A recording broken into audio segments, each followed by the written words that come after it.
I never thought I'd be the kind of person who talks to someone who's sleeping. But there I was, 3 weeks into summer camp as a counselor, lying in my bunk bed at 2 in the morning, whispering into the darkness about things I'd never said out loud to anyone. And Marcus, my bunkmate in the top bunk, was supposedly dead asleep. Except he wasn't. He was listening to every single word. And when I found out, everything changed. Let me back up. I'm 22, fresh out of college, and I took this camp counselor job because I didn't know what else to do with my life. My degree in English literature wasn't exactly opening doors, and the idea of spending a summer in the mountains teaching kids archery and campfire songs seemed better than moving back in with my parents. Plus, I thought maybe the distance would help me figure some things out, things about myself I'd been avoiding for years. The camp was one of those rustic places upstate, all pine trees and lake water and cabins that smelled like decades of summer. The counselor quarters were separate from the kids' bunks, a series of small rooms that each housed 2 staff members. When I arrived and found out I'd be sharing a room with someone named Marcus Chen, I didn't think much of it. I figured we'd be polite roommates, maybe become casual friends, nothing more. Then I met him. He was standing outside our cabin on that first day, and I swear the sunlight filtering through the trees seemed to frame him like some kind of movie scene. He was tall, maybe 6 feet, with black hair that fell just slightly over his eyes, and this lean, athletic build. He wore a faded camp t-shirt and shorts, and when he smiled at me, it was this genuine, warm thing that made my stomach flip in a way I wasn't ready to acknowledge. "You must be Alex," he said, extending his hand. "I'm Marcus. Looks like we're bunkmates for the summer." His handshake was firm, confident. I tried to match it, tried to seem equally at ease, but I could feel my palms already getting sweaty. "Yeah, hi, good to meet you." Those first few days were torture in the most unexpected way. Marcus was effortlessly likable. He was patient with the kids, funny with the other counselors, and somehow always knew the right thing to say in any situation. He'd been working at the camp for 3 summers, so everyone already knew and loved him. And me? I was stumbling through activities, getting lost on trails, and generally feeling like I was failing at even this simple escape from real life. But Marcus never made me feel bad about it. He'd quietly help me when I messed up the schedule, show me shortcuts through the woods, cover for me when I was running late. We'd come back to our cabin after long days, both exhausted, and fall into this easy rhythm. He'd take the top bunk, I'd take the bottom. We'd talk for a bit about the day, then drift off to sleep. Except I wasn't sleeping. Not well, anyway. Something about being there, about being away from all the noise and expectations of my normal life, was bringing things to the surface. Things I'd been pushing down since high school, maybe longer. I'd lie there in the dark, listening to Marcus's breathing above me, and my mind would race with thoughts I didn't want to have, feelings I didn't know how to name. I'd dated girls in college, nothing serious, nothing that lasted more than a few months. I'd always told myself I just hadn't found the right person yet. But lying there in that cabin, I couldn't ignore the truth anymore. The way my heart sped up when Marcus laughed. The way I found excuses to be near him during the day. The way I'd catch myself staring at him when he wasn't looking, memorizing the line of his jaw, the curve of his shoulders. It was week 3 when the talking started. We'd had a particularly exhausting day with the kids, some kind of camp-wide capture the flag tournament that had lasted hours. Marcus and I had been on opposite teams, and I'd watched him run through the woods with this incredible grace, strategic and quick. His team won, obviously. Mine spent most of the game confused about the rules. That night, we collapsed into our bunks even earlier than usual.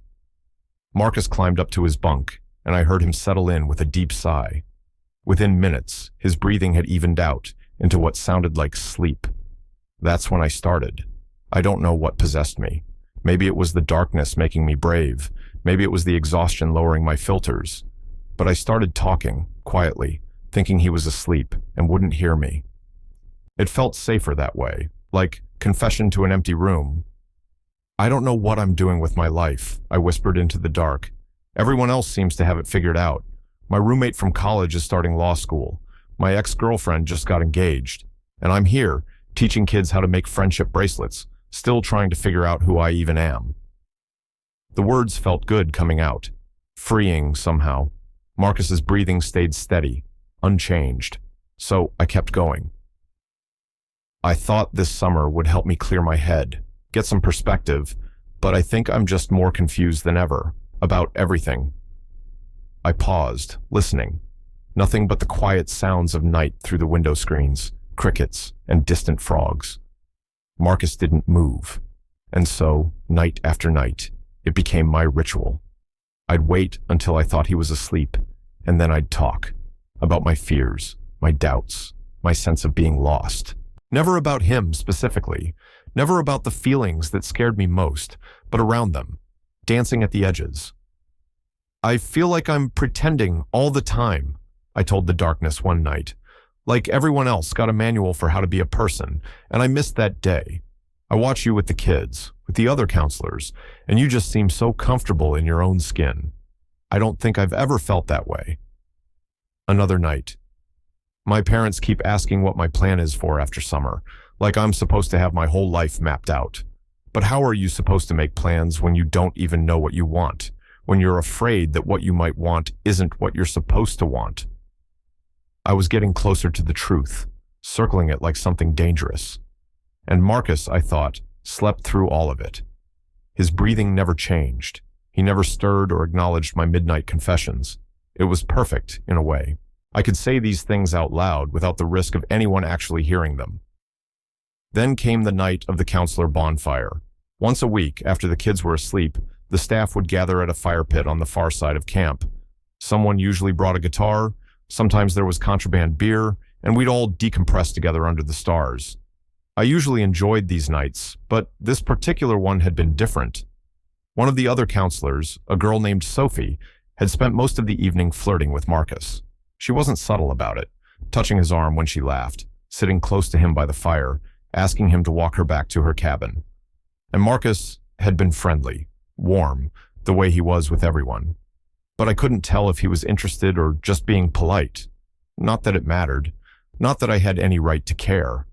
Except I did care. I cared so much, it felt like something breaking open in my chest. I'd watched them together and felt this sharp, undeniable jealousy that I couldn't explain away or rationalize. And when Marcus had eventually walked Sophie back to her cabin, I'd returned to our room alone, feeling miserable and not entirely sure why, or rather, knowing exactly why, and wishing I didn't. When Marcus came back 20 minutes later, I was already in bed, facing the wall. He climbed up to his bunk quietly, and soon his breathing settled into that familiar rhythm. I lay there in the dark, feeling like I might explode from everything I was holding in. "I think I'm gay," I whispered into the darkness. The words hung there, the first time I'd ever said them out loud. My heart was pounding so hard, I was sure he could hear it from the top bunk. I think I've known for a long time, but I didn't want it to be true. I thought if I just didn't think about it, if I dated girls and did all the right things, it would go away. But it hasn't. It doesn't. I squeezed my eyes shut, feeling tears prick at the corners. And the worst part is, I think I'm falling for someone.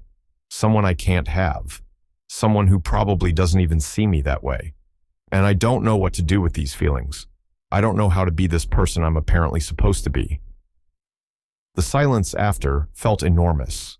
I held my breath, waiting for something, though I didn't know what. Marcus's breathing continued, steady and unchanged. He was asleep. He hadn't heard. Thank God he hadn't heard.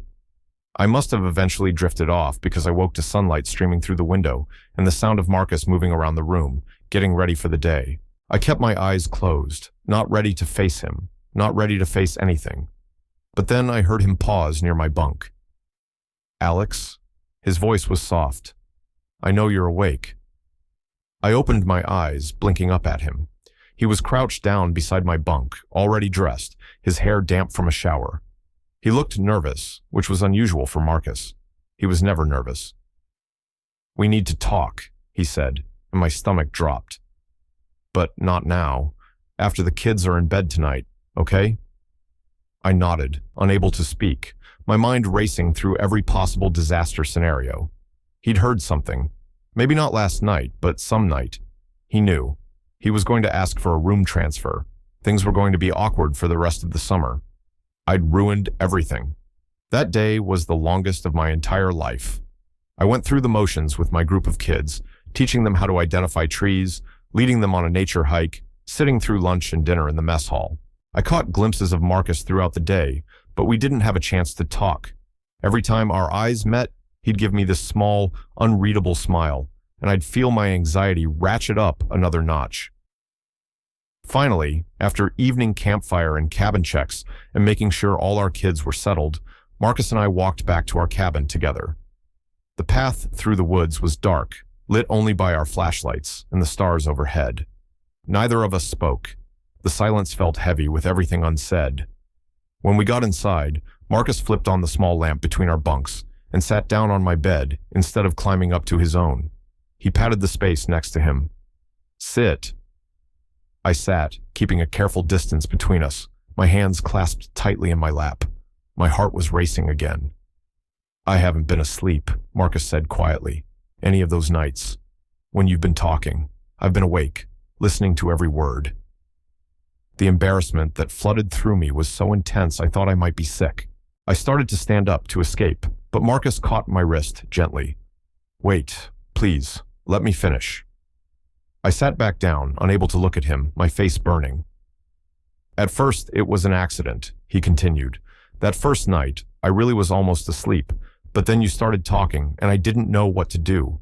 I thought if I let you know I was awake, you'd be embarrassed and stop, and it seemed like you needed to say those things. So I stayed quiet, and then it became this thing, where I'd wait to hear what you'd say. I started looking forward to it." I risked a glance at him. He was looking down at his hands, his expression serious. "I should have told you I was awake. I know that. It wasn't fair to let you think you were talking to yourself.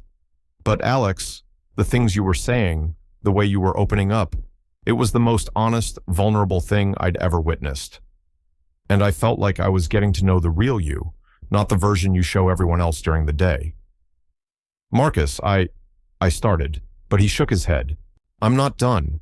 Last night, when you said what you said about being gay, about falling for someone," he paused, took a breath.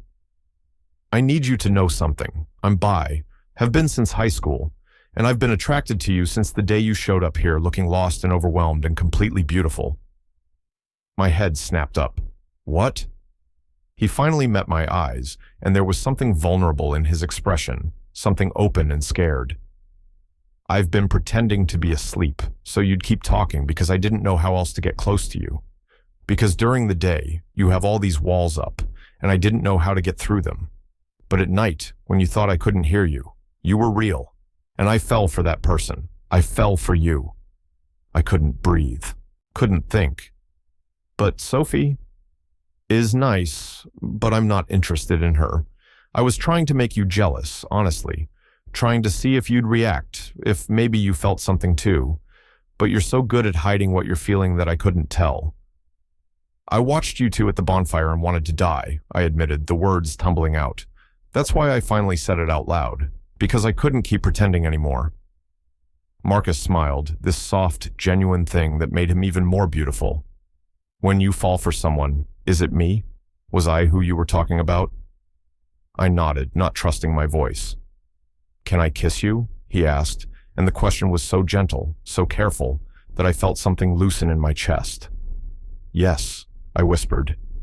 He leaned in slowly, giving me time to change my mind, but I didn't want to. When his lips met mine, it was soft and tentative and perfect. My first kiss with a man. My first kiss with someone I actually truly wanted. It was nothing like kissing the girls I'd dated, nothing like anything I'd experienced before. This felt right in a way that reached down to my bones. When we pulled apart, I was shaking slightly. Marcus reached up and cupped my face with one hand, his thumb brushing across my cheekbone. "Hey," he said softly. "You okay?" "I don't know what I'm doing," I admitted. "I've never done this before, any of this." "We'll figure it out together. No pressure, no expectations, just us, taking it one day at a time." That night, we lay in my bunk together, both of us on our sides, facing each other in the narrow space. We talked for hours, really talked, with no pretense or walls between us. Marcus told me about coming out in high school, about his family's initial struggle and eventual acceptance. I told him about my fears, my years of denial, my worry about disappointing people. You can't live your life for other people. he said, his fingers tracing patterns on my arm. Trust me, I tried. It doesn't work. You just end up miserable and resentful. The people who really love you will come around, and the ones who don't, they weren't worth having in your life anyway. I'm scared, I admitted. That's okay. Being scared doesn't mean you're doing it wrong. It just means you're doing something that matters. Over the next few weeks, we navigated this new thing between us carefully. During the day, we were still just bunkmates and fellow counselors, though anyone paying attention might have noticed the way we found excuses to be near each other, the way our conversations lasted a little longer than necessary.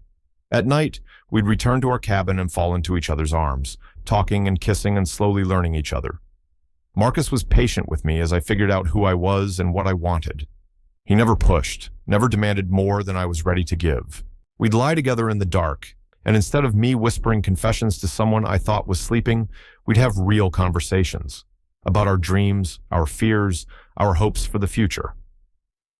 What happens after summer? I asked one night, about a week before camp was scheduled to end.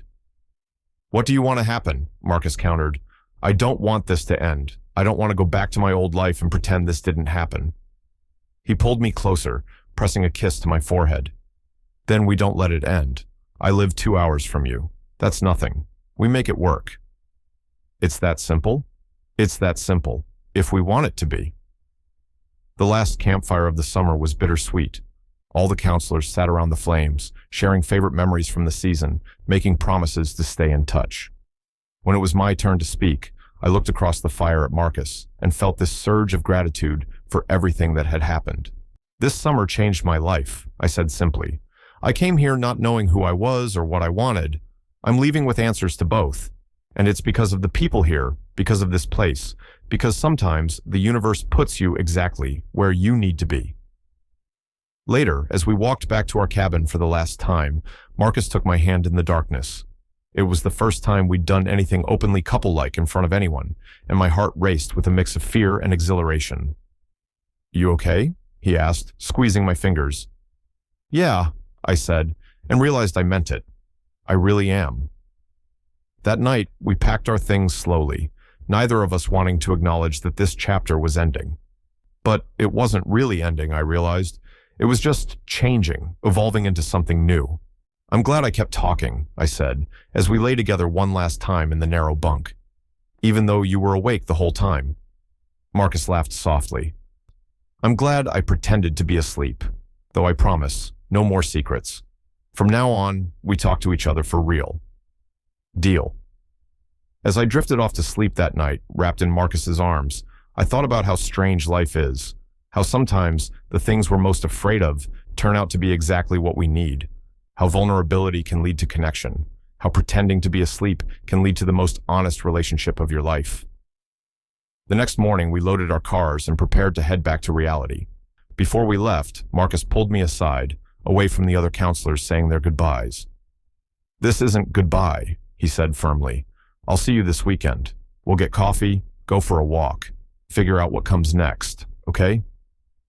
Okay, I agreed, feeling tears prick at my eyes despite his reassurance. He kissed me then, right there in the parking lot, in full view of anyone who might be watching. And I kissed him back, no longer caring who saw, no longer afraid of what it meant, because I'd spent so many years hiding, so many years talking into the darkness, hoping no one could hear. And now I had someone who not only heard me, but understood me. Someone who'd listened to all my fears and doubts and hadn't run away. Someone who'd pretended to be asleep so I'd keep talking and then woken up to love me anyway. That was 6 months ago. Marcus and I are still together, still figuring things out as we go. I came out to my parents last month. It was hard, and there were tears. But they're trying. Marcus was right about that, like he's been right about so many things. The people who matter find a way to understand. I still think about those nights in the cabin sometimes, when I thought I was confessing to an empty room, how scared I was, how alone I felt. And then I think about Marcus lying above me, listening, waiting, falling for the real me that I was too afraid to show anyone else. Sometimes the person who's supposed to hear you is closer than you think. Sometimes they're listening even when you think they're asleep. And sometimes the scariest thing you can do, speaking your truth into the darkness, Turns out to be the bravest thing you've ever done. I'm not lost anymore. I know who I am now, and I know that whatever comes next, I won't be facing it alone. Total char count, 24,847.